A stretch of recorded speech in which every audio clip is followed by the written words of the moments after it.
जो मॉडल है इसको बड़ा गौर से समझिए कि ये 3.25 लाख एकड़ जमीन कैसे करी। थोड़ा तेज गर्म करवा दो पानी। ये 3.25 लाख एकड़ जमीन कैसे की उन्होंने।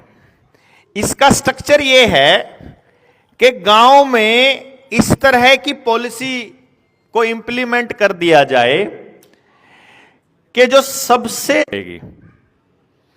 यहूदियों से कनेक्टेड मिलेगी। ये जो यहूदी हैं इनकी भाषा है हिब्रू, और ये लोग कोडिंग में इस्तेमाल करते हैं। वो आपको तीसरे लेवल की ट्रेनिंग में ही बताया जाएगा कि किस तरह से किया जाता है, नंबर कोड कैसे ये लोग खेल खेलते हैं। अब जैसे यहां के राजा को, यानी कि यहां का जो मुखिया है, इस देश का प्रधानमंत्री है या इस प्रदेश का मुख्यमंत्री है, अगर वो वर्ल्ड इकोनॉमिक फोरम ने बनाया है उसको, क्योंकि वो बना है ईवीएम की ताकत से। 3 चीजों का बड़ा रोल रहता है इलेक्शन के अंदर, एक ईवीएम, एक मीडिया और एक उद्योगपतियों का चंदा। मीडिया का इस्तेमाल किया जाता है परसेप्शन बनाने के लिए, ताकि देश की जनता को यह महसूस होता रहे कि हमने ही बनाया है इसको, उसको फीलिंग ये रहनी चाहिए कि हमने बनाया। ये तो मीडिया का रोल है। असलियत काम है इसका ईवीएम का। और उद्योगपति इसलिए जो पॉइंट है वो लिया कि बनने के बाद कौन सी पॉलिसीज बनेंगी, किस आदमी को कौन सी मिनिस्ट्री दी जाएगी, इसकी लॉबिंग चुनाव से पहले ही तय हो जाती है। यानी कि 2024 में किसको प्रधानमंत्री बनाया जाएगा और कौन सा मंत्रालय किस व्यक्ति को दिया जाएगा, इसकी लॉबिंग ऑलरेडी हो चुकी है। अब आपको उस बात का यकीन दिलाना है, उसके लिए स्लीपर सेल का भी इस्तेमाल करेंगे, मीडिया में सर्वे चलाए जाएंगे, आपको अखबारों में यह दिखाया जाएगा कि यह फैक्टर रहा जीतने का। असलियत में ऐसा कोई फैक्टर नहीं होता है। जैसे शायद ही कोई व्यक्ति होगा जिसने पुलवामा को ध्यान में रखते हुए चुनाव में वोट किया था। कोई नहीं था, मेरे ख्याल से हमारे में से कोई भी नहीं होगा। किसी भी व्यक्ति ने पुलवामा को ध्यान में रखकर वोट नहीं किया, लेकिन फिर भी हर व्यक्ति यह मान रहा था कि यह पुलवामा की वजह से जीत गया। देखो कमाल की बात। मतलब आप नहीं है, वैसा परसेप्शन आपके दिमाग में बनाने का काम करेगी मीडिया। और अगर मीडिया को हिब्रू में समझा जाए तो हिब्रू में मीडिया का जो अर्थ है वो है भ्रम की देवी, गॉडेस ऑफ इल्यूजन। यानी टेलीविजन का जो आविष्कार है और उसका जो इस्तेमाल है वो केवल और केवल आपके दिमाग में भ्रम की स्थिति पैदा करने के लिए ही किया जाता है।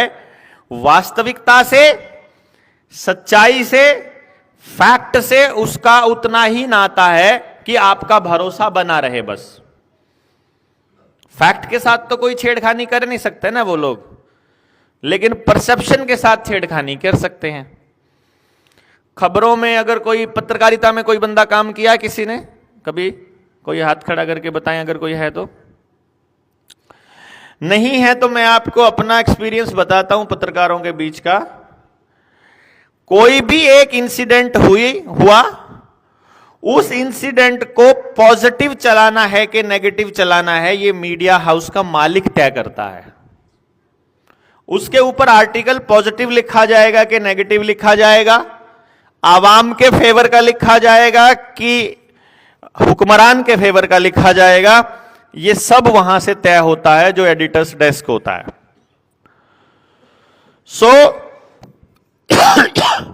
मीडिया के थ्रू आपके दिमाग में इंप्लांट कर दिया जाएगा कि फ्यूचर कैसा रहे। आपको, जैसे आज का युग तकनीक और विज्ञान का युग है, ये लाइन भी लगभग सबने सुनी होगी। आजकल तो कंप्यूटर का ही बोलबाला है, तो जितने इंजीनियर होंगे वो सबसे ज्यादा कौन सी ट्रेड लेंगे अब आजकल? बीटेक वाले कौन सी ले रहे हैं? कभी किसी टाइम पे मैकेनिकल चलती थी फर्स्ट, फिर इलेक्ट्रॉनिक और इलेक्ट्रिकल आई, है ना। फिर अभी आजकल के टाइम पे जो सबसे ज्यादा ट्रेड ली जा रही है वो है आईटी सेक्टर। आईटी में भी वो लोग आपको बता रहे हैं, क्योंकि टेक्नोलॉजी का जमाना है, आने वाले टाइम में जो एडजस्ट नहीं कर पाएगा उसको जाना पड़ेगा। कौन सी जगह एडजस्ट नहीं कर पाएगा?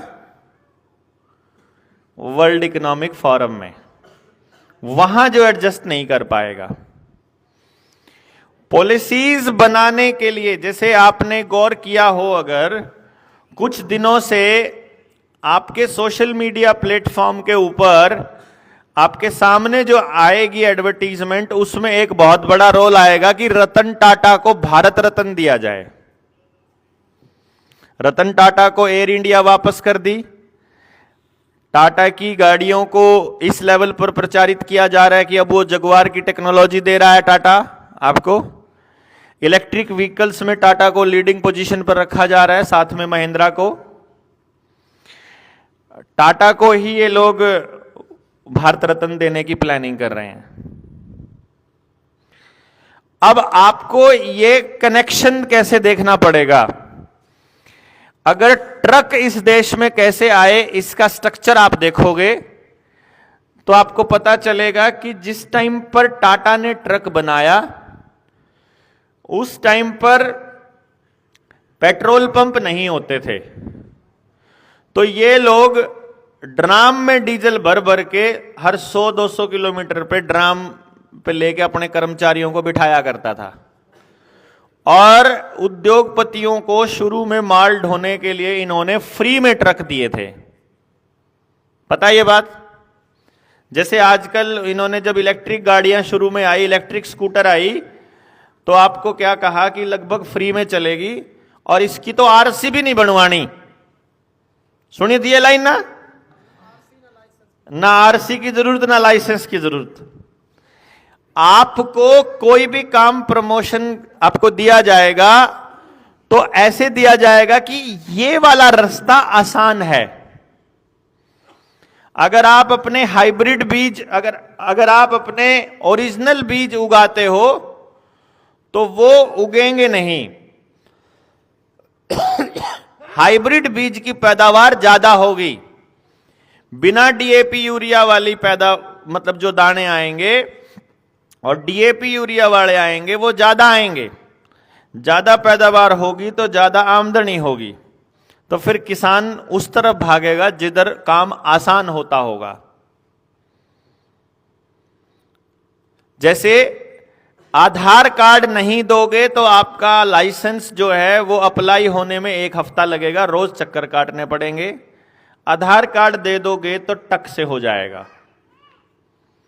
आधार कार्ड नहीं दोगे तो फॉर्म भरना है नौकरी का, फैमिली आईडी नहीं दोगे तो 1800 रुपए लगेंगे, आधार कार्ड दे दोगे तो 900 लगोगे। तो आप कौन सा काम करोगे?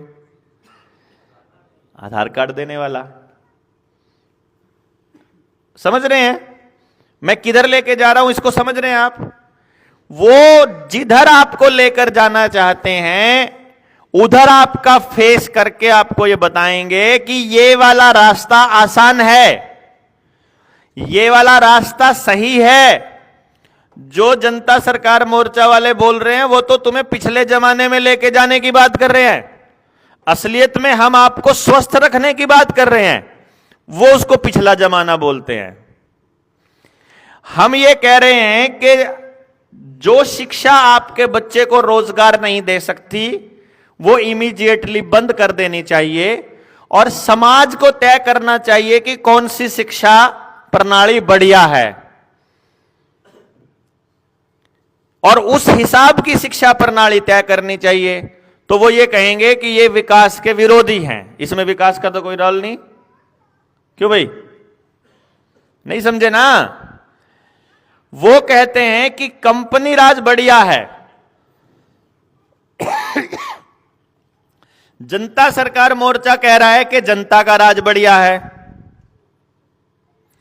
वो कहते हैं कि अगर आपको सुविधाएं चाहिए तो आपको टैक्सेस तो देने पड़ेंगे।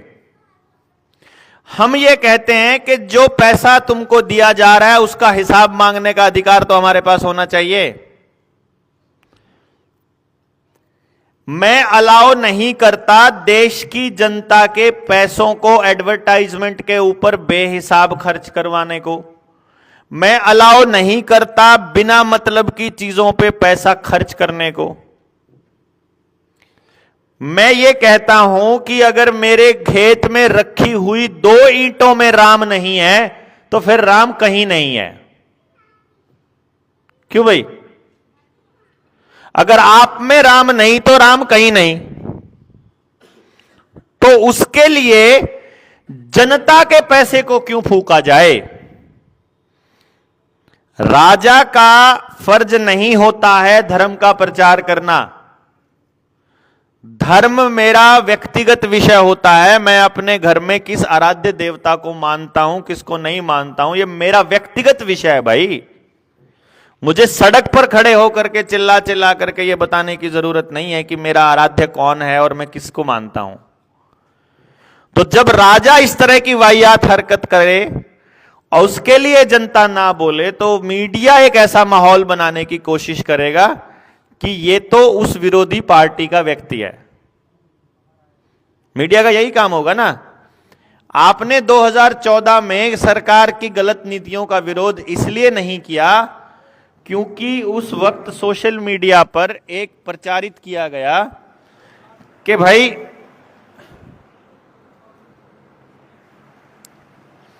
जो भी सरकार का विरोध करेगा वो तो देश विरोधी है, वो तो देशद्रोही की कैटेगरी में लेकर आ जाएगा उसको।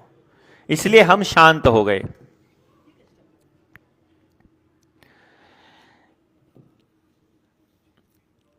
मुझे आप लोगों को अवेयर करना है कि आपके सामने ऐसे हालात पैदा किए जा रहे हैं, आप उनको कैसे कंसिडर करते हो ये आपके ऊपर है।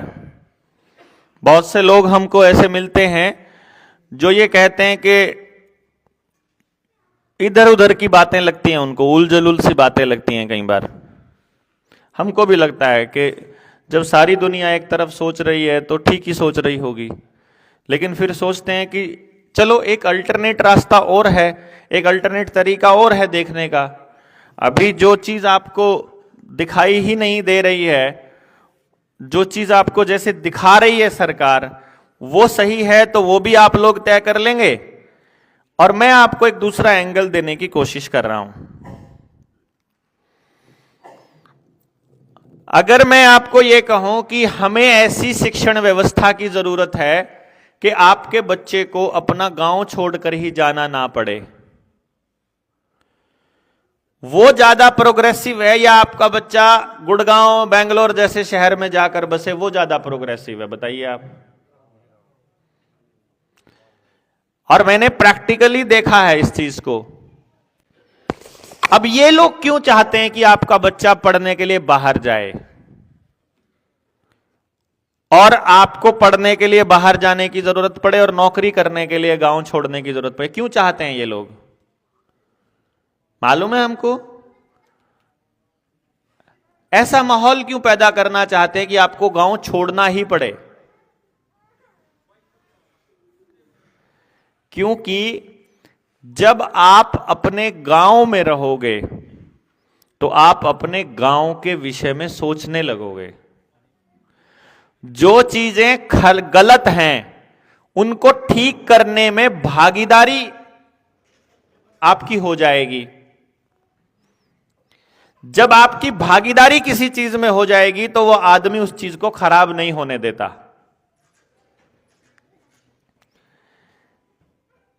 इसी साइकोलॉजी का इस्तेमाल बड़ी बड़ी मार्केटिंग कंपनियां करती हैं। इसी साइकोलॉजी का इस्तेमाल आपके साथ हम भी कर रहे हैं। कैसे बताऊं?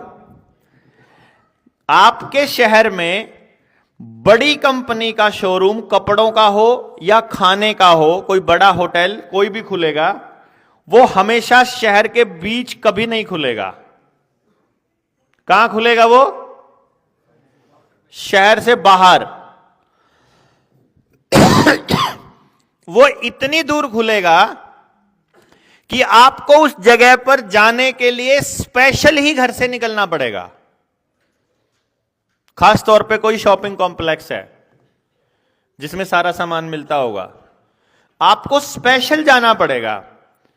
बाय चांस आपने कोई सामान लेना था, आप उस जगह पर गए, सारा फैमिली तैयार होकर के कि चलो जा रहे हैं, और जो सामान आपने नहीं लेना था, जो सामान आपने लेना था आपने वो नहीं लिया, आपको मिला नहीं, क्या आप खाली हाथ वापस आए वहां से? दिमाग में क्या चलेगा कि इतनी दूर आ गए हैं तो और कुछ ले लेते हैं। नहीं समझे? जो हमने इन्वेस्टमेंट कर दिया वहां तक आने में, जो तेल फूक दिया, जो टाइम लगा दिया, आप वो पैसा पूरा करना चाहोगे? अगर 10,000 रुपए लगाकर आपका बॉडी टेस्ट करवा दिया जाए, पूरी बॉडी का चेकअप, आपको दर्द हो रहा था और आपको बड़ी तकलीफ थी और डॉक्टर ने कह दिया कि आपका कैंसर होने के चांस हैं और आपकी मियां थोड़ी दिखा हमने, ज्यादा दिन तक आप जियोगे नहीं, फिर भी एक बार पक्का करने के लिए टेस्ट करवा लो, और आपने 10,000 रुपए लगा के टेस्ट करवा लिया और जब वो टेस्ट नॉर्मल निकला हुआ है तो भाई साहब दुख होता है। होया कभी ऐसा टेस्ट करवाए पीछे नॉर्मल निकला हो तो दुख होया हो? भाई साहब एक्चुअली होता है दुख, समझे ना? यानी आपने अगर कुछ इन्वेस्टमेंट कर दी है ना, तो उससे आप चाहते हो कि कुछ तो निकले, और टेस्ट में नॉर्मल निकल आना, कुछ भी नहीं निकलता, कुछ लिखड़े तो है ही नहीं, कोई फायदा ही नहीं होया। नॉर्मल आने को वो फायदा नहीं मानते, इसीलिए हम आपके 3 दिन इन्वेस्ट करवा रहे हैं यहां पर, समझ गए ना? हमने आपके 3 दिन यहां इन्वेस्ट करवाने हैं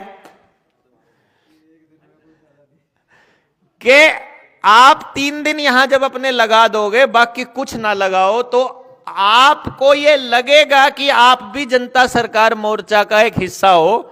तो जिस दिन मारे लठ लागन लागेंगे उस दिन आपने लगाई हो, मेरा लगाया हुआ पौधा भी, इसमें मेरा हिस्सा भी है, ये खराब नहीं होने देंगे भाई, उस दिन आप लोग उठ के आ सकते हो। समझे ना? इसका फायदा वो लोग उठवाते हैं आपसे। हम आपको इकट्ठा किस लिए कर रहे हैं कि आप सारे लोग आपस में एक दूसरे को जान पहचान कर लो, आप जान लो कि आपने एक दूसरे का साथ देना है। बाहर से कोई दूसरा थर्ड पर्सन आकर के आपको बचाने के लिए नहीं आएगा। हां, आपके खिलाफ षड्यंत्र लगातार जारी हैं, कॉन्टिन्यूअसली हैं। आपको हम बता देंगे कि भैया इस खेल में ये षड्यंत्र है,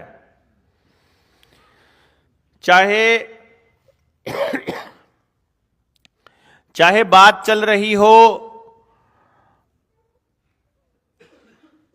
आपके रिजर्वेशन की, चाहे बात चल रही हो दूसरे तमाम मुद्दे जहां पर लोगों में से लोग तोड़े जाते हों, पूरा का पूरा इंफ्रास्ट्रक्चर इस बात के ऊपर निर्भर करता है कि जब आपकी रोटी की लड़ाई खत्म हो जाएगी, आप सामाजिक जीवन में जाओगे। जब आपकी सामाजिक जीवन की लड़ाई बढ़ जाएगी तो आपको राजनीतिक जीवन में जाना पड़ेगा।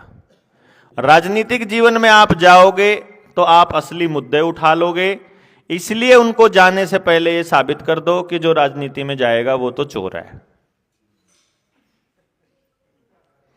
इसलिए कोई शरीफ आदमी राजनीति में जाने के विषय में सोचे ही ना। फिर आपको यह बता देंगे कि पैसे वालों का खेल है राजनीति करना, तो इसको शरीफ आदमी नहीं कर सकता, गरीब आदमी नहीं कर सकता। तो जो आदमी इन पैसे वालों के और इन पार्टी वालों के आगे पीछे घूमता है, सिर्फ वही कर सकता है ये काम, और फिर जो काम ईमानदार आदमी ये काम नहीं कर सकता बस। तो ईमानदार आदमी पहले से ही सोच ले कि भैया हमको राजनीति के अंदर पार्टिसिपेट नहीं करना है, लेकिन फिर सब कुछ तय राजनीति से होगा। तय तो सब राजनीति से होगा ना, तो पॉलिसी मेकिंग से होगा। अब हम जैसे लोग अगर पॉलिसीज का विरोध करेंगे तो कह देंगे ये सरकार का विरोधी है। जब सरकार के विरोधी का ठप्पा लगाएंगे तो फिर हमें इसी बात का जवाब देते रहना पड़ेगा कि भाई हम सरकार के विरोधी नहीं है, हम तो पॉलिसी के विरोधी हैं। तो पॉलिसी के विरोधी है तो तब क्यों नहीं आया था जब उन्होंने बनाई थी ये पॉलिसी? है पिछली सरकार में जब, तब कहां सो रहे थे तुम लोग? अब कैसे बताएं भैया कि जब जागो तब सवेरा होता है।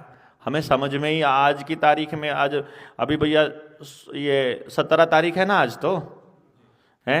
अब समझ में अगर किसी को 17 जनवरी 2024 को आएगा तो वो 16 को भी नहीं बोल सकता भाई, इसके बाद ही बोलना शुरू करेगा।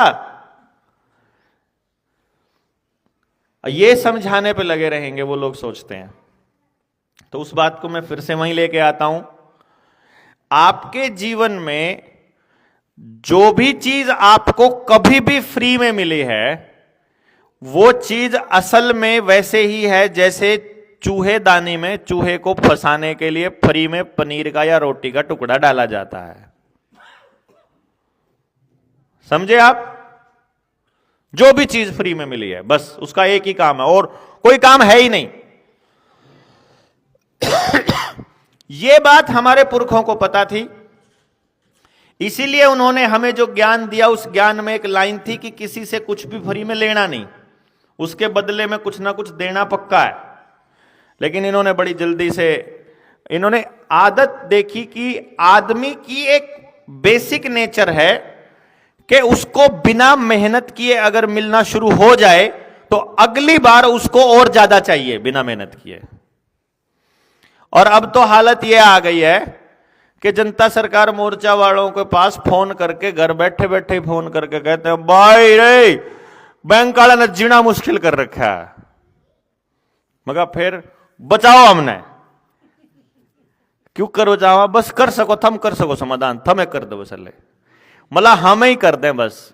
आपने हमको आवेदन लगा दिया, आवेदन लगाने हमने कहा भैया हम आवेदन लगवा रहे हैं, हम समाज का भी काम करते हैं तो थोड़ी बहुत हमारे को भी मदद कर दो आप आर्थिक रूप से, क्योंकि हमें तो कोई बड़ा उद्योगपति नहीं डोनेट करता, तो आप ही डोनेशन दे दो हमारे को थोड़ी सी। और फिर वो नहीं कहते हमारे पीछे भी ले लिए और काम भी नहीं करते, मतलब उनको ऐसा चाहिए।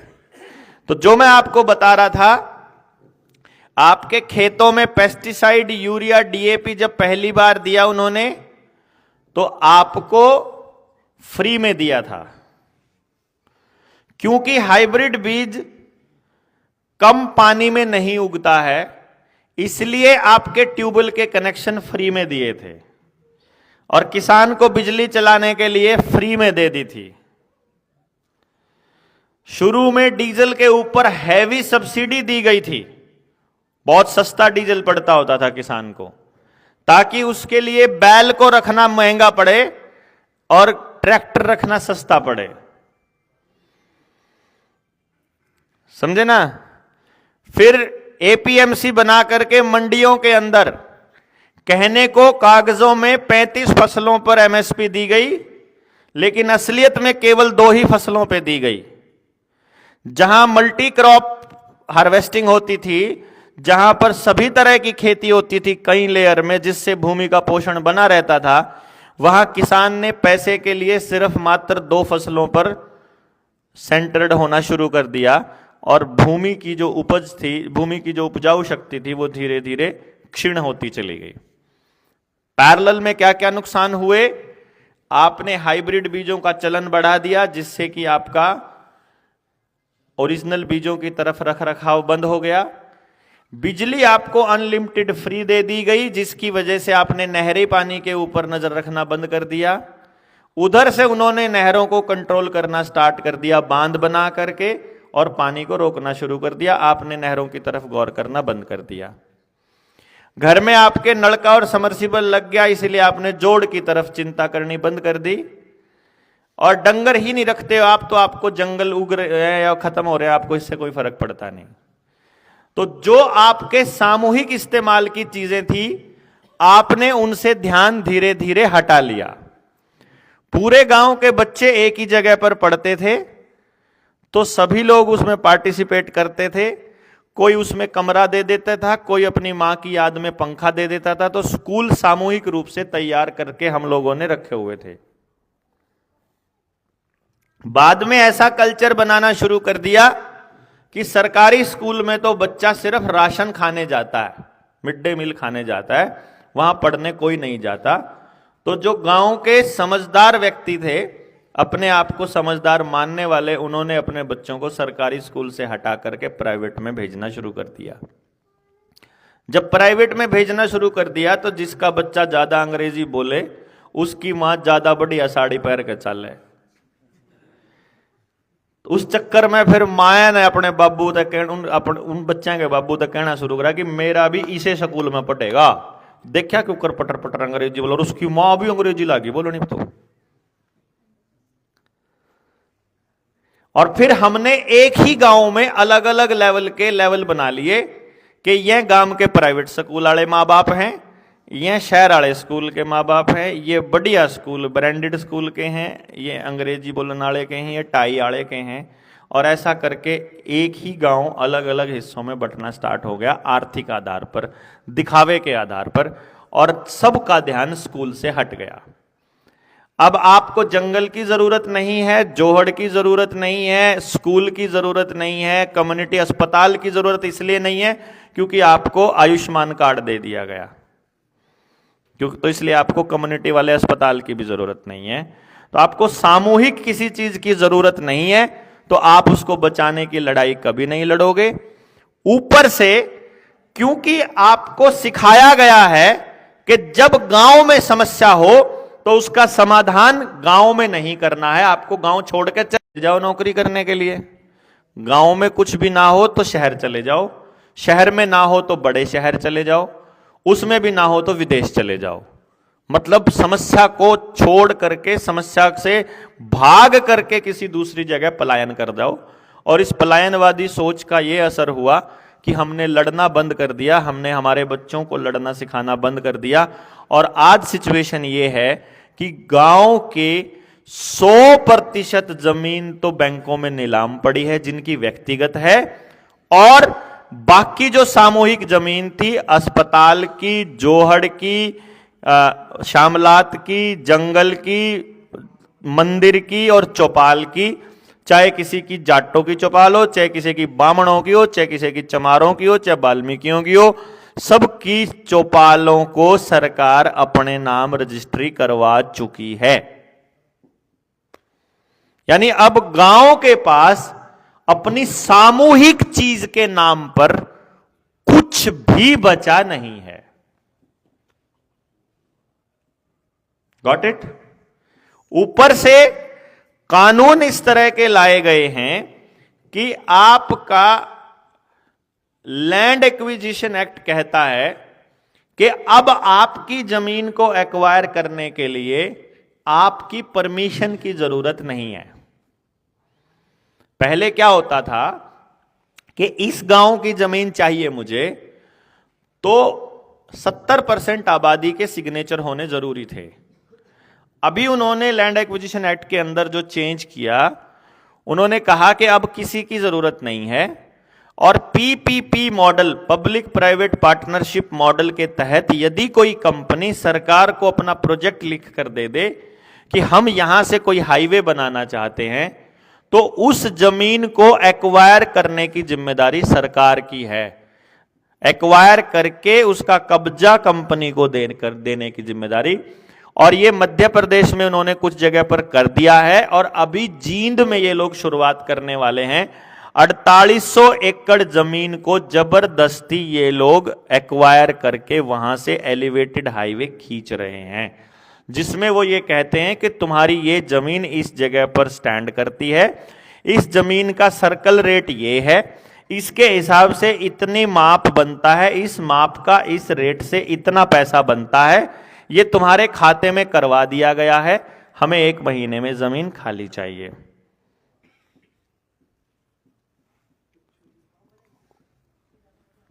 अब आपकी जमीन को भी इनको खाली करवाना है।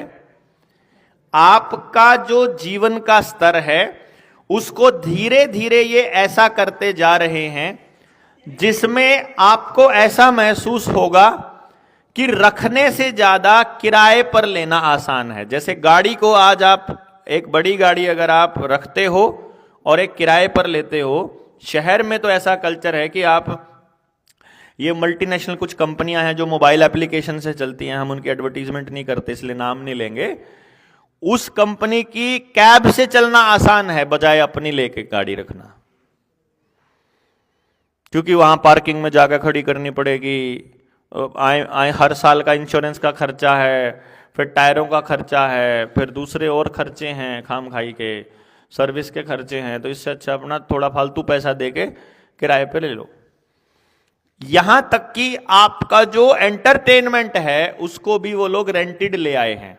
जैसे नेटफ्लिक्स हो गया, हॉटस्टार हो गया, दूसरे हो गए, वो आपको कोई भी मतलब फिल्म है या कोई आर्टिकल है, आपको मंथली सब्सक्रिप्शन या साल के सब्सक्रिप्शन पे देते हैं, तो आप रेंट दे रहे हो, कुछ टाइम के बाद वो वहां से वापस भी ले लेते हैं उस प्लेटफॉर्म से उस चीज को।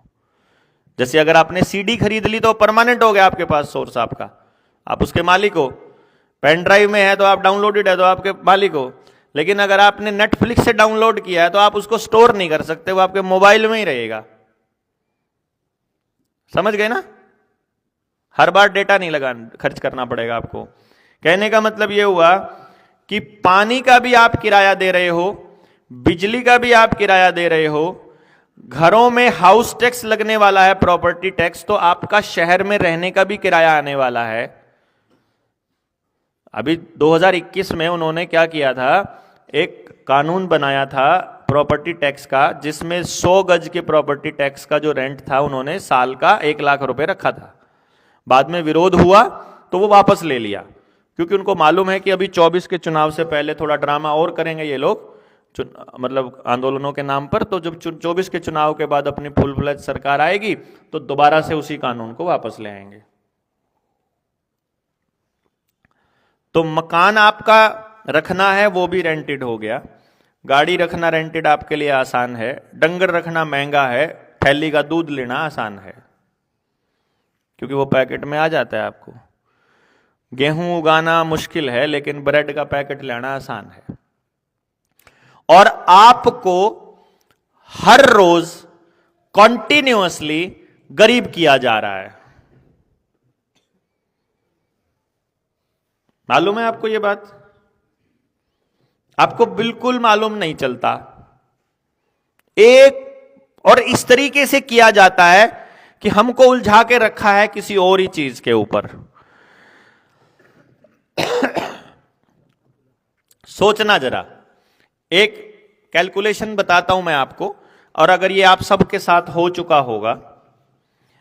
किसान ने जब गेहूं उगाया, उसके गेहूं को खरीदा जाता है 20 रुपए किलो के रेट पर।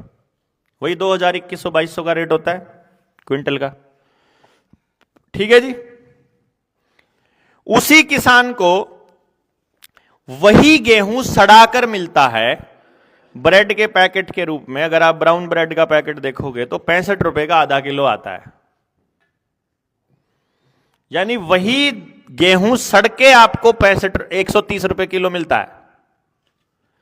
इसका मतलब यह हुआ कि यदि किसान ने 20 रुपए किलो के हिसाब से 7 किलो गेहूं बेचा 140 रुपए में, तो वही गेहूं सड़ाकर कंपनी ने उस किसान को 1 किलो वापस करके दिया।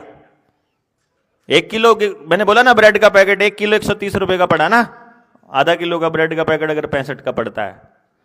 यानी कि किसान की मेहनत को 7 गुना खा गई कंपनी। नहीं समझे ना? उसी गेहूं की बात बता रहा हूं मैं आपको। चलो इसको दूसरे एंगल से लेते हैं। मैं टमाटर बेचकर आया, और जब टमाटर बेचता है कोई किसान, कितने रुपए किलो के हिसाब से बेचता है? 2 रुपए, 5 रुपए, 4 रुपए, 3 रुपए। इस रेट से फालतू नहीं बिकता कभी भी टमाटर किसान का, जिस टाइम पे उसको बेचने की बारी आए। मान लो मैंने 1 क्विंटल टमाटर बेचा, कितने का बिका? बताइए जरा, कितने का बिका? ₹500 का। अभी आपने थोड़े दिन पहले एक टमाटर के रेट को बढ़ा हुआ देखा, कितने रुपए तक था? 200 तक चला गया था। चला गया था ना जी, ठीक है। अब आप सोचो, मैंने 5 क्विंटल टमाटर बेचे ₹500 के, और वो ₹500 लाके घरवाली को दे दिए कि ये रख, आ गए ₹500 काम आएंगे। मैं इस 500 को 5,000 या 5 लाख की टर्म में भी आपको देख सकते हो। आप इसको ये मान के चलो कि ये 5 लाख हैं। मैं 500 में, क्योंकि एग्जाम्पल समझना आसान हो जाता है इसलिए बता रहा हूं आपको। क्योंकि यही हाल कपास के केस में होगा, यही हाल आप जब दिहाड़ी करने जाते हो उस दिहाड़ी के साथ होगा, यही आपकी तनख्वाह के साथ होगा, यही आपकी गेहूं के साथ हो रहा है, तो आपकी मेहनत के साथ भी यही चीज होती है। इसलिए आप किसान को मैंने एग्जाम्पल के तौर पे लिया है केवल मात्र। तो जो 200 रुपए में, सॉरी 500 रुपए में मैंने 1 क्विंटल टमाटर बेचा था, वो 500 रुपए मेरे घर में रखे हुए हैं। अब मेरे घर में शादी आ गई और शादी में मुझे अब टमाटर खरीदने की जरूरत है, और उस टाइम पर टमाटर का रेट 200 रुपए किलो है। तो उसी 500 रुपए में मुझे कितना टमाटर मिलेगा? 2.5 किलो। बेचकर कितना आया हमें? 100 किलो। आप इससे कैलकुलेट कर सकते हैं कि मेरी मेहनत को कितना खा गए वो कौन लोग? जिनके पास परचेजिंग पावर रहती है। क्योंकि अनर्थशास्त्री आपको बताएंगे, वो अपने आप को अर्थशास्त्री बोलते हैं, वो असल में अनर्थशास्त्री हैं। वो आपको बताएंगे कि महंगाई जो है वो डिमांड और सप्लाई पर निर्भर करती है। तो डिमांड और सप्लाई किस बात पर निर्भर करती है? परचेजिंग पावर किसके पास है? और परचेजिंग पावर किसके पास है? जिसके पास धन का फ्लो है। धन का फ्लो किसके पास है? जिसको ज्यादा लोन मिलेगा, या जिसको शेयर मार्केट की मदद से कभी भी जिसकी वैल्यू को कितना ही भी अप किया जा सकता है। क्यों जी? जिसको अननेसेसरी लिमिट से आगे बढ़कर नियम कायदे कानून ताक पर रखकर जिसको राजा मदद कर सकता है, वो आपकी सारी मेहनत को 50 गुना तक खा सकता है रातों रात। नहीं समझे? या अभी भी नहीं समझ आया? आ गया ना? तो राजा का किसी को भी फेवर करना, थोड़ा हो या ज्यादा हो, चाहे आप उस पॉलिटिकल पार्टी के फेवर के ही लोग क्यों ना हो, आपकी भी मेहनत को मिट्टी में मिलाया जाता है। वो हमें लगता है 2 रुपए ट्वीट वाले, 2 रुपए कमेंट वाले करते हैं ना, हां भैया फिर मत कहना कि एयरपोर्ट अडानी ने खरीद लिया, तुम खरीद लो, तुमसे खरीदा जाए तो। वो इस तरह के कमेंट पास करेंगे। तो जिस वक्त आपको फ्री में बिजली ये दिए गए थे, हाइब्रिड बीज दिए गए थे, उस वक्त आपका ध्यान आपके असली बीजों से हटा लिया गया। और आज ये हालत है दोस्तों कि किसी भी किसान के पास ओरिजिनल बीज उपलब्ध नहीं है। उसकी जमीन में ओरिजिनल बीज को पोषण देने के पोषक तत्व नहीं है। हाइब्रिड बीज को उगाने के लिए अगर पानी की जरूरत पड़े तो बिना बिजली के अब पानी भी नहीं है। बिजली प्राइवेट कंपनियों के पास काबू में है। यानी अगर देश में भूखमरी लाना चाहें तो कंपनियां किसान को बीज देना बंद कर दो, अगले साल भोजन नहीं होगा। क्यों जी? एफसीआई के पास अनाज नहीं है गोदाम में, सारा अनाज अंबानी अडानी के साइलोज में है। गरीब आदमी के पास 1 साल का स्टॉक नहीं है, गांव के किसान के पास फिर भी 1 साल का स्टॉक रहता है। शहर में 3 दिन से ज्यादा की सप्लाई नहीं है, अवेलेबल है किसी भी शहर में। तो जब अगली सप्लाई चेन टूटेगी और शहर की सप्लाई चेन तोड़ दी जाए और अगला लॉकडाउन लगा दिया जाए, या किसी भी तरह की कोई इमरजेंसी हालात आ जाए, युद्ध आ जाए, बाढ़ आ जाए, सूखा आ जाए, कुछ भी आ जाए, महामारी का कोई दूसरा वेरिएंट आ जाए, उस केस में जब अगला लॉकडाउन लगता है तो एक हफ्ते में सारे देश में भूखमरी वाले हालात पैदा हो सकते हैं।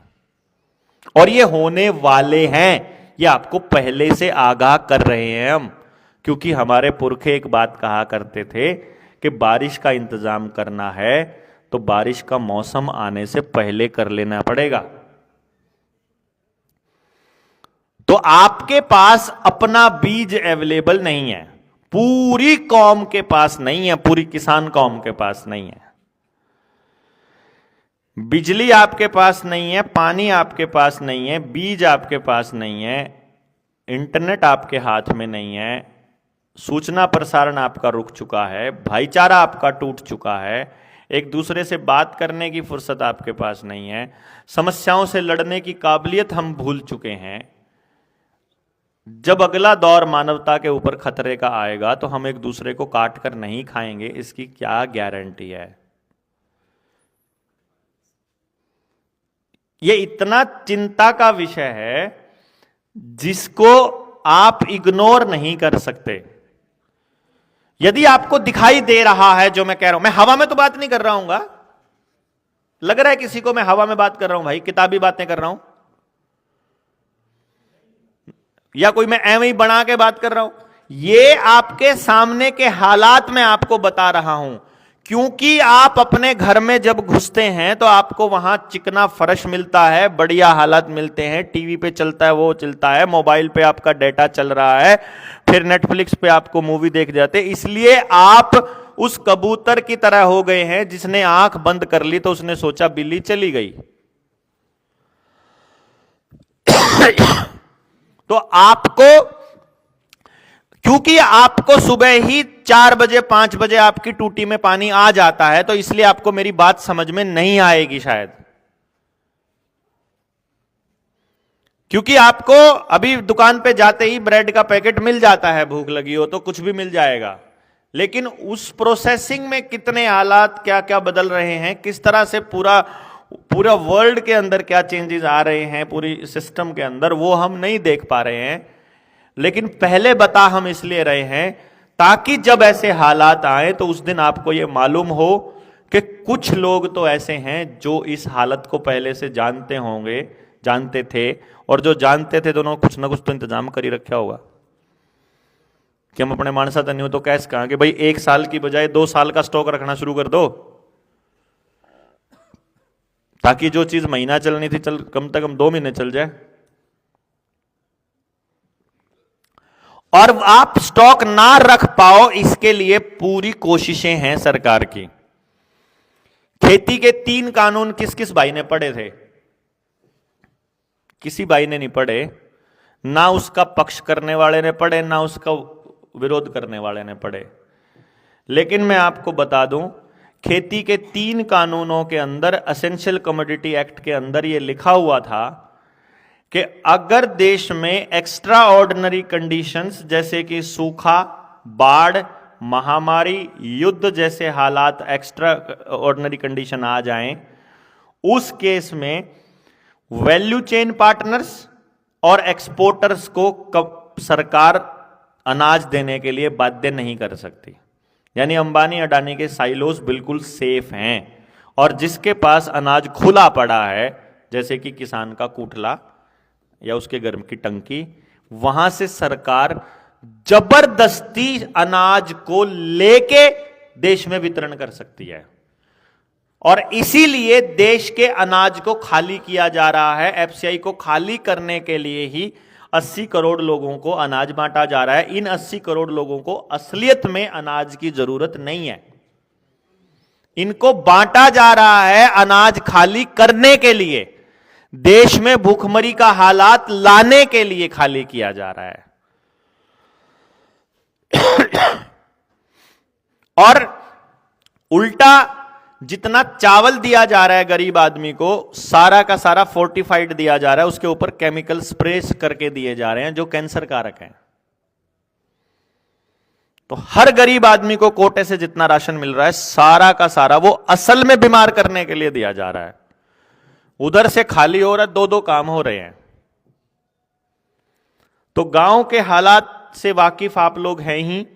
शहर में आप एक दूसरे को बिल्कुल जानते नहीं हो तो एक दूसरे के साथ खड़े होने की हमारी बिल्कुल फितरत खत्म हो चुकी है। शहर सबसे ज्यादा कोलैप्स होंगे, सबसे पहले तो भागेंगे गांव की तरफ। और अब की बार गांव के पास भी सस्टेनेबल रिसोर्सेज नहीं मिलेंगे, क्योंकि तब तक वो लोग टेस्ट कर चुके हैं, उनको मालूम है कहां कहां से सपोर्ट सिस्टम इनका सप्लाई होता है।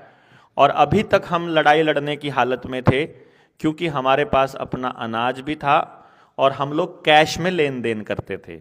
इसलिए सरकार ने कैश के लेन देन को खत्म करने के लिए 2000 के नोट मार्केट से गायब करके अब 500 के नोट भी गायब किए जा रहे हैं।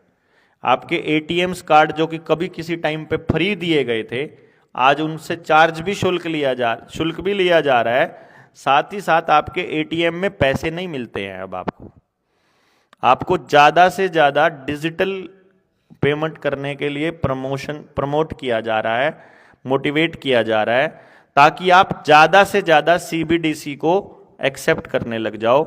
सीबीडीसी मतलब आपकी मौत का भयानक मंजर, क्योंकि जिस दिन सीबीडीसी फुल फ्लैज लॉन्च हो गया, जिस दिन डिजिटल ये पैसा निकाल दिया इन्होंने, उस दिन आपकी गर्दन 100% उनके काबू में होगी। 100%।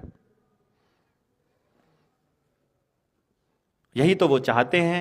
यही है न्यू वर्ल्ड ऑर्डर, जो मैंने आपको शुरू में बताया था। नई विश्व व्यवस्था जिसमें सारी दुनिया की आत्माएं इन लोगों के ऊपर निर्भर हों और इन्हीं लोगों के इशारे पर काम करें। यही वो चाहते हैं।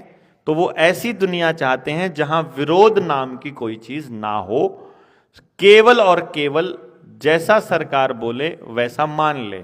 इतने बजे घर से निकलना है, इतने बजे नहीं निकलना है, ये खा सकते हो, ये नहीं खा सकते हो, ये उगा सकते हो, ये नहीं उगा सकते हो, घर में इतना सोना रख सकते हो, इतनी गाड़ी रख सकते हो, इतनी गायें रख सकते हो, इतनी भैंस पाल सकते हो, इतनी बिजली इस्तेमाल कर सकते हो, इतना इंटरनेट इस्तेमाल कर सकते हो, इतना राशन रख सकते हो, इतने बच्चे पाल सकते हो, इतना बड़ा घर ले सकते हो, इतनी ये वाली गाड़ी ले सकते हो, ये वाली गाड़ी नहीं ले सकते हो, ये इस शहर में ला सकते हो, ये इस शहर में नहीं ला सकते हो। ये ऑलरेडी आपके साथ हो रहा है। नहीं हो रहा है तो बताओ मुझे। ये इसी की आपके लिए बेस बना रहे हैं वो, ताकि आपको धीरे धीरे सारी बातें मानने की आदत पड़ जाए। और चूंकि एक पीढ़ी बात मानने में जोर लगाती है, इसलिए अगली पूरी पीढ़ी को ऐसा बनाया जा रहा है कि क्लास में मैडम ने जो लिखवा दिया है केवल वही पेपर में लिखोगे तो नंबर आएंगे, नहीं तो नहीं आएंगे। अगर आपने एक लाइन भी इधर से उधर कुछ की तो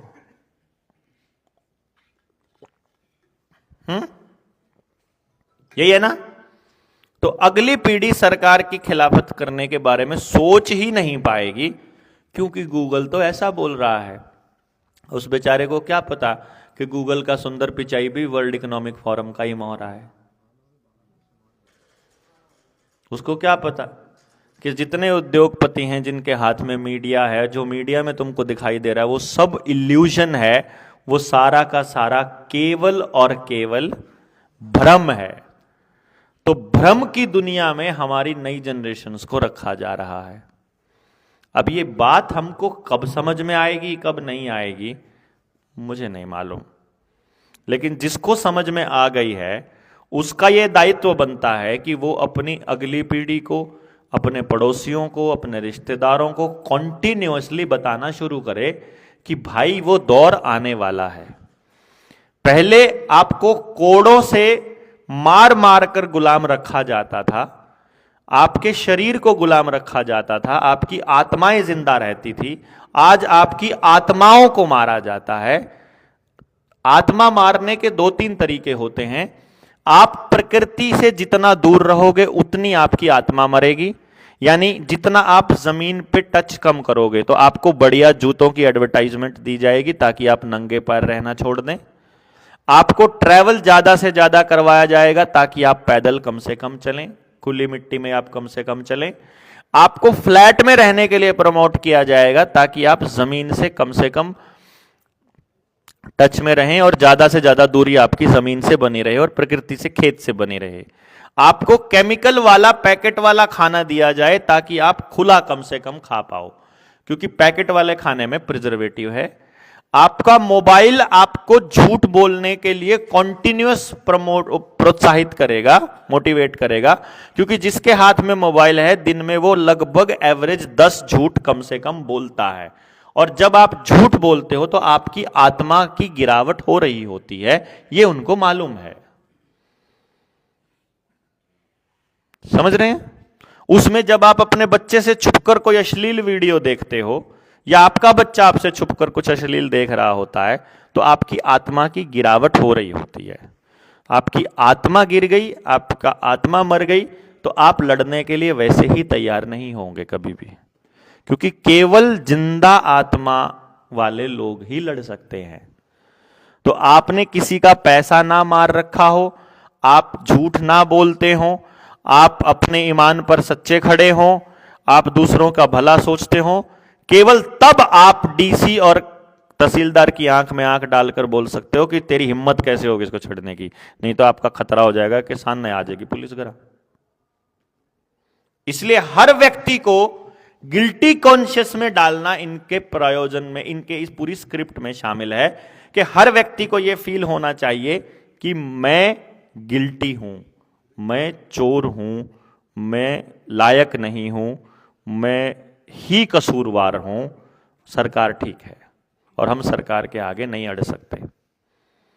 यही बोलते हैं ना आपके आसपास वाले लोगों से, जब आप लड़ने की बात कहोगे तो वो आपको इसी तरह की भाषा का इस्तेमाल करके बोलते हैं।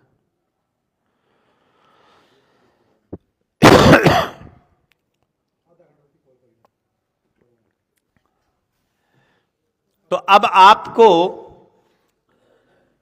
एक सवाल सबके सामने आएगा कि किया क्या जाए, और मैं इसके जवाब में हमेशा एक ही बात बोलता हूं कि भाई साहब, जब हमने आपको स्थिति बता दी, जब हमने आपको समस्या का बड़ा रूप बता दिया, माइक्रो लेवल पर चेक करो आपके गांव में वो कौन सी समस्या है, आपके घर में वो कौन सी समस्या है जिसका समाधान आपको चाहिए, और उस समाधान के लिए आज से ही काम करना शुरू करना पड़ेगा। और ये मानकर चलना पड़ेगा क्योंकि आपकी बर्बादी होने में मिनिमम 50 साल लगे हैं। मैं तो उस बर्बादी की बात कर रहा हूं जो मैंने अपनी आंखों के सामने देखी है। सारे परिवार के इकट्ठा बैठकर हर रोज त्योहार के जैसे खाना खाना, ये मैंने देखा है भाई। हर रोज शाम को 5 बजते ही चूल्हे के आसपास सारों का इकट्ठा हो जाना, आपने भी तो देखा होगा अपने परिवारों का। आज जो हम दिवाली पे, होली पे प्लान करते हैं कि पूरा परिवार इकट्ठा बैठ के डिनर कर ले, वो तो आप रोज ही करा करते। आजकल कहते हैं कि बच्चों का खाना खराब हो गया है, प्योर ऑर्गेनिक खाना, वो तो आप रोज ही खाया करते। हम तो प्योर प्राकृतिक ही खाया करते। हमने तो कदे कबाड़ खाया ही नहीं आज तक, पैकेट वाली चीज तो कभी खाई ही नहीं थी। जो आज 1.5-2 लाख रुपया कमाने वाला आदमी अपने बच्चे को नहीं खिला सकता, वो तो गांव का गरीब से गरीब आदमी खाया करता। भाई नहीं खाया करता जी। हमने गांव के सबसे गरीब परिवार की औरतों के शरीर पर भी भाई साहब सोना और चांदी लदा देखा है। जमींदारों की तो छोड़ दो, लेकिन फिर ये आंगनवाड़ी ले आए। आंगनवाड़ी वाले में क्या हुआ, किसी के गांव में 100 एकड़ भी जमीन है तो उसकी भी दादी जब अपने पोते को लेके चली गोदी, तो साथ में कटोरा उठा के चली ना, चूरी ले आऊंगी, कटोरा ठुआया भाई साहब आंगनवाड़ी ने। It's a psychological war. मैं आपको ये बता रहा हूं, ये सारा मनोवैज्ञानिक खेल है। आपने घर से कटोरा उठा लिया, आत्मा मर गई आपकी। आप अपने बच्चे को खुद नहीं पाल सकते। अगर आपका बाप अपने बच्चे को खाना खाने के लिए स्कूल भेज रहे हो तो आत्मा मर गई आपकी। अगर आप अपने बच्चे की वर्दी के लिए, उसके कपड़ों के लिए, उसकी दूसरी चीजों के लिए किसी दूसरे के आगे हाथ फैला रहे हो तो आत्मा मर गई आपकी। वो अगर आपको मनरेगा में फ्री में पैसा दे रहा है सरपंच, अगर साइन करके गलत तरीके से, तो आपकी आत्मा मर गई। समझ गए ना बात आप? यानी वो आपकी मेहनत करने की आदत को छुड़वाना चाहते हैं। वो चाहते हैं आपका काम ऑनलाइन हो जाए, घर बैठे 45,000 कमाएं, घर बैठे ये कमाएं, घर बैठे ये करें, है ना, सब कुछ घर बैठे हो जाए। वो चाहते हैं कि आप ऐसी सोच आपकी डेवलप हो जाए कि सब कुछ घर बैठे हो जाए आपका। आजकल तो सब कुछ ऑनलाइन ही हो गया, ऐसा आपको यकीन दिलाएंगे, जबकि कुछ भी ऑनलाइन नहीं हुआ है। आपका डेटा ऑनलाइन किया जा रहा है, सिर्फ और सिर्फ आपका डेटा रियल टाइम में। आप यहां कितने लोग बैठे हुए हैं, सबके मोबाइल की लोकेशन पता है उनको। आपने अपने माइक को परमिशन दे रखी है आपकी वॉइस रिकॉर्ड करने की, तो आपकी यहां जो भी बोला जा रहा है वो सब जा रहा है वहां, एल्गोरिदम तैयार हो रहा है कि कैसे कैसे शब्दों का इस्तेमाल कर रहे हैं वो लोग। अगर ये सरकार विरोधी लोग हैं तो इनका जो मोबाइल नंबर है जिस आधार कार्ड के साथ जुड़ा है और वो जिनके वोटर कार्ड के साथ जुड़ा है, तो चुनाव से बिल्कुल कुछ दिन पहले उनकी वोट कट जाए।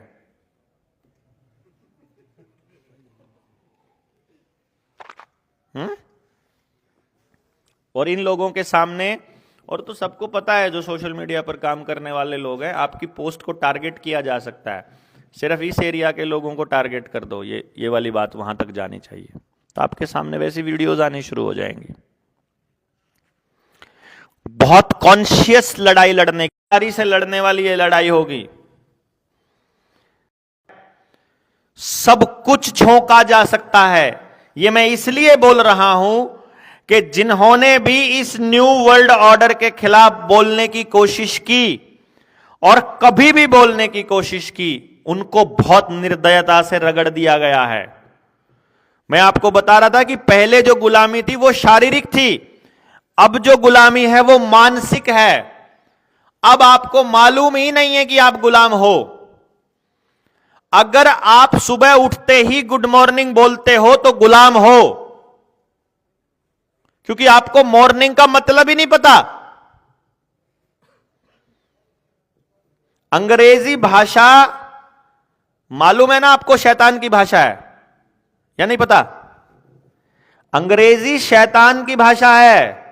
अंग्रेजी कोई भाषा ही नहीं है।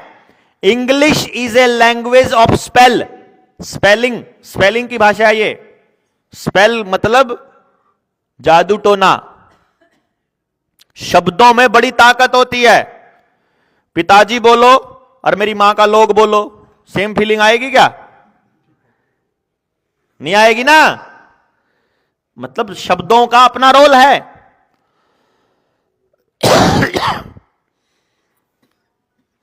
तो शब्द आपसे बुलवाए जाते हैं जिसमें साइलेंट रखा जाता है कोई वर्ण, जिसके अंदर जैसे मॉर्निंग है। अपना मोबाइल आज खोलना भी थोड़ी देर पहले, थोड़ी देर के अंदर जब ये चली जाएगी तो सिर्फ इतना ही ढूंढ लेना, बाकी चीजों को भी हम बाद में जब तीसरे लेवल की ट्रेनिंग में बताएंगे। मॉर्निंग MORNING, उसमें बटन दबा के देखना कैसे बोलता है मॉर्निंग। फिर दबाना MOURNING, मॉर्निंग। वो होता है किसी के मरने पर शोक व्यक्त करना। मॉर्निंग वो भी सेम बिल्कुल डिट्टो, एक इतने से इतना फर्क नहीं आता। तो असल में हम मॉर्निंग कोई शब्द ही नहीं है MORNING, वो उन्होंने पैदा किया अंग्रेजी में। असल में आपसे बुलवा रहे हैं गुड मॉर्निंग। समझ गए? यानी आप मरनों को, आप लोगों के मरने पर शोक व्यक्त करने को सुबह उठते ही गुड बोलना शुरू कर दो। जिसके घर में अंग्रेजी है, जिसके घर में अंग्रेजी बोली जाती है, सबसे ज्यादा तलाक वहीं होते हैं। देखो आप कैलकुलेट करके देखो, सबसे ज्यादा डिप्रेशन में कौन है? अंग्रेजी बोलने वाला। सबसे ज्यादा बच्चों के साथ रिश्ते खराब अंग्रेजी वालों के। सबसे ज्यादा सोफिस्टिकेटेड क्राइम कौन करता है? अंग्रेजी बोलने वाले। देश को बर्बाद करने के लिए सबसे आगे नंबर 1 पे कौन है? जो सबसे ज्यादा अंग्रेजी बोलते हैं, अंग्रेजी स्कूलों के पढ़े हुए। गांव का किसान थोड़ी बर्बाद कर रहा है देश को, भैया अंग्रेजी पढ़ने वाले कर रहे हैं सारा कुछ, है ना। अब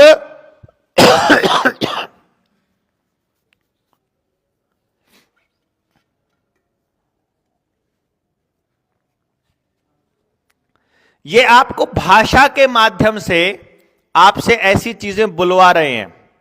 मैं जो बता रहा था कि आप गुलाम हो, ये आपको मालूम कैसे चलेगा?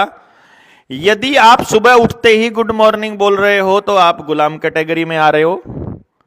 नंबर 2, यदि आप सुबह उठते ही परिवार के सारे लोगों से मिले बिना अपने मोबाइल को हाथ लगा देते हो तो आप गुलाम की कैटेगरी में आते हो। देखो आप सबसे पहले क्या करते हो? सबसे पहला काम मोबाइल उठाने का होता आदमी का। अपने आप से बात नहीं करनी, परमात्मा से जुड़ना नहीं, कोई मतलब नहाना धोना नहीं, कोई फ्रेश होना नहीं। कुछ तो फ्रेश होने में साथ ही लेके जाते हैं उसको, है ना? मतलब वो अपने साथ भी रहना नहीं चाहते। जो सबसे सेक्रेड काम है, जो सबसे पवित्र काम है, उसको भी करते टाइम उसको लेके जाते हैं, शैतान को। तो आप इसका मतलब हो चुके। जितने एयरपोर्ट चले जाओ, रेलवे स्टेशन चले जाओ, मेट्रो चले जाओ, बस स्टैंड चले जाओ, गुलाम की क्या परिभाषा है? वो हमेशा गर्दन झुका कर रखता है ना? ऐसे रखते ना? उसकी गर्दन कभी उठेगी नहीं गुलाम की। और अगर आपस में कुछ पैसे खर्च करके एक ईएमएफ मीटर ले आओगे, इलेक्ट्रोमैग्नेटिक फोर्स ले आओगे, ईएमएफ इलेक्ट्रोमैग्नेटिक फोर्स को मापने वाला यंत्र ले आओगे, तो आपको पता चलेगा कि आपका जो मोबाइल है वो इतनी खतरनाक एनर्जी को एमिट कर रहा है कि आप कितना खोखला कर रहा है अंदर से। और इसको अगर चेक करना हो तो अपना ईएमएफ मीटर चेक कर लेना। इसकी सार वैल्यू 0.4 होती है, शरीर को नुकसान पहुंचाए उससे कम। 0.4 से कम अगर सार वैल्यू आती है तो आपका मोबाइल आपके लिए फिर भी ठीक है, अगर इससे ज्यादा है तो खतरनाक है। और आप अगर ईएमएफ मीटर से चेक करोगे तो जिस टाइम इसमें फोन आता है इसकी सार वैल्यू कभी कभी 200 और 500 भी चली जाती है। कहां तो 0.4 होनी चाहिए और कहां 200 और 500 पे रहती है। अब मैं इस आदमी के बाजुओं में कितना दम है ये देखना चाहता हूं। इस हाथ को यहां मजबूती से पकड़ लो, मैं इसे नीचे दबाऊंगा और आपने दबने नहीं देना है, ठीक है? ये भैया आपके बीच का आदमी है, ये भाई दम है छोरे में, इसमें ना बिल्कुल दम है। अब मैं इसका दम छीन लेता हूं। इसको सिर्फ हाथ में पकड़ लो, कुछ नहीं करना अभी, फिर वैसे ही रखो, जो मर्जी डाल लो। शरीर को सिर्फ टच कर दे ये फोन और उसके बाद आप करो। और मैं सिर्फ 2 उंगलियों से, मैंने पूरा यकीन है कि अब यू कितना यहां गला लो चाहिए। फील हुआ कहीं पे? नहीं, आपको एनर्जी फील हुई कि आपकी एनर्जी लॉस हो रही है? मतलब सिर्फ इतना भर, दोबारा से पकड़ के देख लो, पूरा जोर लगा लो जितना जोर लगाया जा सकता हो। मैं सिर्फ 2 ही उंगलियां यूज करूंगा, है ना? जो जमीन से मिलती है। हाँ, मतलब आप अपने आप टेस्ट कर लेना इसको, मैं कुछ नहीं कह रहा हूं। और एक कुछ चीज है नहीं, जो बोतल बंद पानी है, बोतल का पानी है ना, 1 घूंट पी करके आपकी ऊर्जा खत्म। आप चेक करके देख लेना बोतल के पानी से। जो भी चीज प्राकृतिक नहीं है, हाँ, सफेद नमक होगा, हाँ, दोबारा फिर देख ले, करके देख।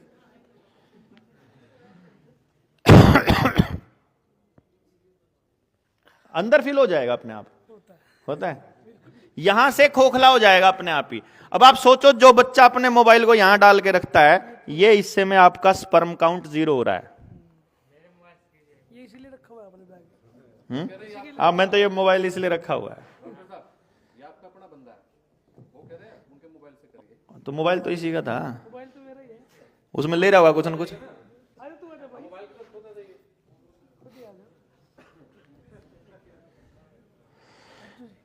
मतलब जो चीज प्राकृतिक है, जो प्रकृति से जुड़ी हुई है इसमें कुछ पीछे है, हाँ, तो बस फिर ये अगर आप अपने मोबाइल के पीछे अगर आप सिर्फ अपने खेत की इतनी सी मिट्टी भी डाल दोगे ना, तो भी उसकी सार वैल्यू को कंट्रोल में रखती है वो। इतनी जबरदस्त चीज है आपकी मिट्टी। अगर आपने राख भी डाल ली, चूल्हे की राख, पानी की बोतल में अगर आप चूल्हे की राख डाल लो थोड़ी सी, 1 चम्मच, वो भी आपकी ऊर्जा को वापस वहीं ले आएगी। हाँ, मतलब ये इतना, हमारे पागल नहीं थे हमारे पुरखे की जो राख से धोया करते थे अपने बर्तनों को, साफ किया करते थे, धोया करते बोल रहा हूं, जो राख से साफ करते थे, उसमें अगर वो चीज पड़ी है अपने बर्तन के साथ टच में है तो वो उल्टा फायदा करती है नुकसान की बजाय। और जो केमिकल आप सिंथेटिक अपने किचन में यूज करते हो उसको साफ करने के लिए, वो प्योर जहर है, प्योर जहर, जो उस अंडरग्राउंड पानी को भी जाके खराब कर रहा है। क्योंकि पानी की एक खासियत रहती है कि पानी अपने आप में अपने आप को साफ कर लेता है। जब सिंथेटिक केमिकल उसके अंदर डाले जाते हैं, चाहे शैम्पू है, साबुन है, वो जो लेटरिन साफ करने वाला कबाड़ है वो नीला नीला सा, ये सब के सब अंडरग्राउंड पानी को जाकर के खराब करते हैं, जो एक्वाटिक एनिमल्स को भी खराब करते हैं, जो पानी को भी खराब करते हैं, और हम लोगों को उल्टा बीमार रखा जाएगा, ऐसे हालात पैदा किए जाते हैं। अब विकास के नाम पर अगर आपको जहर परोसा जाए और हम उसके लिए आपको अवेयर करें तो लोग हमें कुछ भी कहें, लेकिन हर कोई नहीं रख सकता है ना। ये मान लो 24 घंटे फोन ऐसे टांग करके अपने पास में, तो फोन रखना बंद कर दो।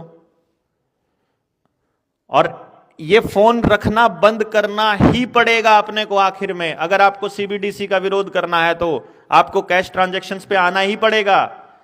आपको अपने लेन देन में आपस में एक दूसरे के ऊपर डिपेंडेंट होना पड़ेगा। दुकानदारों से बिल्कुल कटना पड़ेगा, मार्केट का बहिष्कार करना पड़ेगा, पैकेट वाली चीजों को भी बहिष्कार करना पड़ेगा। जितना भी पैकेट वाला सामान है, आप एक बार कुछ मत करो ना भाई, जो आपके घर में पैकेट वाला राशन आता है, जो भी पैकेट वाला खाना आता है, एक बार देख तो लो उस पे लिखा हुआ क्या क्या है।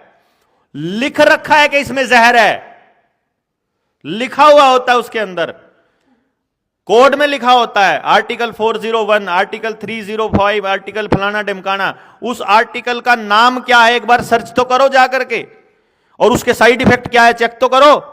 वो बीमारियां आपके घरों में ऑलरेडी आई पड़ी होंगी।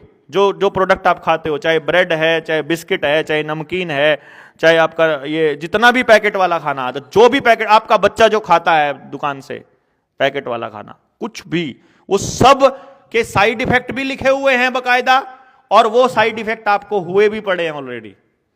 और उन साइड इफेक्ट से बचने के लिए जो दवाइयां आप खाते हो उसके साइड इफेक्ट चेक कर लो, वो भी बीमारी आपके घर में मिलेगी। ये प्रॉब्लम का सलूशन आपको कभी नहीं देंगे जो अपने आप को विकास के दारमदार बोलते हैं। ये प्रॉब्लम का सलूशन एक बड़ी प्रॉब्लम के रूप में देंगे आपको। समस्या का समाधान ये नई समस्या के रूप में देते हैं। अब ये इन्होंने आपके गाय भैंस तो आपकी रखवानी बंद कर दी। अभी मैं एक कंपनी में गए हुए थे हम लोग, बेसिकली दूध की कंपनी थी, दूध बनाती है, ए से शुरू एल से खत्म होती है, नाम नहीं लेने की जरूरत है, ठीक है। अब वो बड़ा अच्छा खूबसूरती से कहते हैं वो कि भाई हम दूध सप्लाई करते हैं पूरे देश को, हाँ। कुछ भी बड़े बड़े अच्छी अच्छी टैग लाइन यूज करते हैं अखबारों के अंदर, टेलीविजन और एडवर्टीजमेंट के अंदर।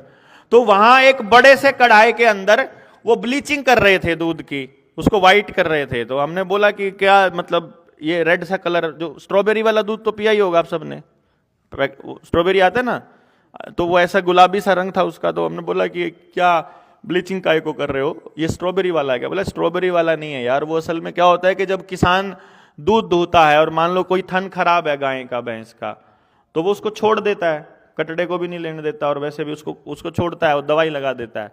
अब ये काम करने वाले लोग जो हैं, जो वर्कर हैं, इनको कुछ पता नहीं है, वो कप लगाने होते हैं दूध निकालने से पहले सारी गायों भैंसों को, वो सब लगा देते हैं। अब किसी की थन में रस वो पस है, किसी की जख्म हो रखा है, कुछ हो रखा है, वो चूस चूस के अपना सारा खून और सारा पस, वो सारा पस आ गया इकट्ठा होकर के यहाँ सारे दूध में, तो उसको स्ट्रॉबेरी बना के बेच दो, पिला लो बच्चों को पैकेट वाला स्ट्रॉबेरी। सब कबाड़ खिला रहे हैं आपको। एफडीए परमिशन दे रही है, 4% तक ब्लेंडिंग परमिशन दे दी आपकी उसके अंदर वो जो प्रिजर्वेटिव्स की, और 45% तक मिक्स करते हैं। आप अपने गेहूं पिसवाओ, 10 दिन से फालतू आपका गेहूं नहीं चलेगा, 15 दिन से फालतू सर्दियों में भी उसमें सुरसरी हो जाएगी, उसमें जीव हो जाएंगे।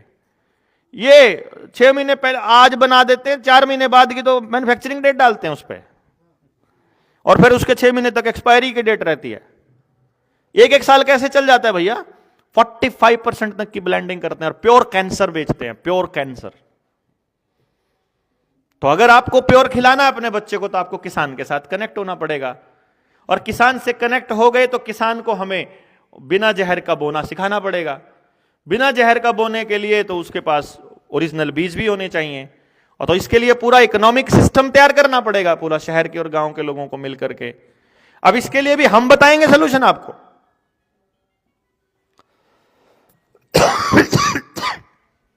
ये तो क्या होता है, हम सारे लोग यहां पर बैठे हुए हैं, हम सबके पास कोई ना कोई स्पेशलिटी है।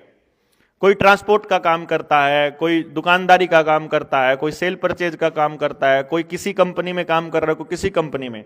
तो आपके पास जो जो स्किल है, उस स्किल का इस्तेमाल समाज की बेटरमेंट के लिए कैसे किया जाता है, क्या किया जा सकता है, किसान को कैसे बेहतर बनाने के लिए किया जा सकता है, उसके जीवन को कैसे हम खेत में से जहर मुक्त खेती हो जाए, दिमाग में से जहर मुक्त समाज थोड़ा बने, दिमाग में से निकले जहर, शब्दों से जहर निकले, थोड़ा आपस में मिलकर के कैसे रहा जाए, एक दूसरे को पोषित कैसे किया जाए, बजाय इसके कंपनियों को पोषित करें, इस पे सोल्यूशन ढूंढना है ना। तो ये सोल्यूशन जो है बराड़ा का अलग होगा भाई, चंडीगढ़ का अलग होगा, मेरे गांव का अलग होगा। तो मेरे गांव के लोग बैठ के वहां का सोल्यूशन करेंगे, जो हिमाचल का आदमी होगा उसका अलग सोल्यूशन है। वो हिमाचल के आदमी का समाधान गोवा वाले आदमी के समाधान का जैसा कैसा हो सकता है? सेम हो ही नहीं सकता ना। सो हम नहीं बता सकते सोल्यूशन हम इन द सेंस कोई एक ताकत नहीं बताएगी कि सोल्यूशन क्या है। अदरवाइज तो कोई एक ताकत बताएगी तो वो क्या कहेगी कि सारे देश में सीबीएसई के स्कूलों में एक जैसी पढ़ाई चालू कर दो। अरे भैया, खेती करने वाले को अलग पढ़ाई चाहिए होती है, बिजनेस करने वाले को अलग पढ़ाई चाहिए होती है, पहाड़ों वाले को अलग चाहिए, राजस्थान रेगिस्तान वाले को अलग चाहिए, पानी वाले के नजदीक वाले को अलग चाहिए। वो कुछ पढ़ाई नहीं रहे हैं जिंदगी से जुड़ा हुआ। समाधान लोकल लेवल पर अवेलेबल है। बेसिकली समाधान कभी भी ऊपर अवेलेबल नहीं होता है, नीचे होता है, समाज में होता है। समाज को मालूम मेरी नाड़ी पे लड़ाई बज रही है मेरे पड़ोसी के साथ, समाधान कोर्ट के कर लेगी, स्थिति कर लेगी यार, दोनों ने पता है समाधान क्या है? क्या थानेदार कर लेगा? कि वो पैसे तो खा सकते हैं आपसे, समाधान नहीं कर सकते वो आपका। समाधान तो उस व्यक्ति को पता है जो समस्या से जूझ रहा है, ऑलरेडी मालूम है उसको। What we need to do is, हमको बोलना है, हमको उन प्रॉब्लम्स को लेकर के आना है, और हमको पार्ट ऑफ द सॉल्यूशन बनना है। बेसिकली हमारा क्या है जनता सरकार मोर्चा का थीम, कि अगर आप समस्या का समाधान नहीं हो तो आप ही प्रॉब्लम हो। अगर मैं समस्या के समाधान का हिस्सा नहीं हूं तो मैं ही प्रॉब्लम हूं असल में। और हमने समस्या के समाधान का हिस्सा बनना बंद कर दिया। यह हमारी सबसे बड़ी गलती रही आज तक की। हम इस गलती को सुधार कर अगली जनरेशन को काम करने के लिए, लड़ने के लिए तैयार करना चाहते हैं। और क्योंकि ये लंबा युद्ध है, क्योंकि ये लंबी लड़ाई है, ये सर्वाइवल की लड़ाई है, जो बाबा नानक चालू करके गए थे। क्या जरूरत पड़ी थी उस बंदे को सारी दुनिया घूम कर सारा ज्ञान अर्जित करके आकर वो आपको हल चलाना सिखा रहा है? उनको क्या जरूरत थी आकर के हल चला के बताने की आपको? वो सिंबॉलिकली आपको यह बताना चाहते हैं कि बिना करे आपको समस्या का समाधान खुद बनना पड़ेगा, ये लोग आपको लूटने के लिए आएंगे। तो वैसे ही हमको बाबा नानक की फौज की तरह काम करना पड़ेगा, अपने को गुरु तेग बहादुर वाली फौज की तरह काम करना पड़ेगा, गुरु गोविंद सिंह की फौज की तरह। या फिर ये कह लो कि हमको वही जो पुराने लड़ाके लोग उस तरह से लड़ते थे, उस टाइम की लड़ाइयां अलग होती थी, वो दूसरी थी। आज दिमाग की लड़ाई है, दिमाग की लड़ाई को भी फिर वैसे ही लड़ना पड़ेगा।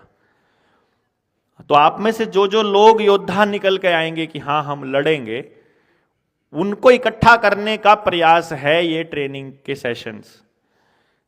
ये कोई लोन अदायगी के सेंटर नहीं है भैया, समझ गए ना। हम तो आपको ये बता रहे कि वो एक समस्या है, वो एक समस्या है, लेकिन इतनी और भी लोन दे रहे हैं। उनका आधार कार्ड दो, तुम्हारा अभी बनते हैं, अभी नई रेडी लेके आओ। फिर जो 10,000 का दे देंगे उसको फिर वो मतलब जो 10,000 वाला ठीक टाइम पे चुकता करने लग जाएगा तो वो उसको बड़ा कर देंगे, 20 कर देंगे, 50 कर देंगे। वो तब तक आपका लोन बढ़ाते रहेंगे जब तक आप उस पोजीशन पे ना पहुंच जाओ कि मैं पे नहीं कर सकता। तो वहां ले जा करके अब फंस गया मुर्गा। और ये हर किसी के साथ कर रहे हैं, जमींदार के साथ भी ये कर रहे हैं, बिजनेसमैन के साथ भी ये कर रहे हैं, दुकानदार के साथ भी यही कर रहे हैं, नौकरी पेशा वाले के साथ भी ऐसा ही कर रहे हैं। मतलब तब तक आपको फोन आएंगे जब तक आप लोन ले नहीं लोगे।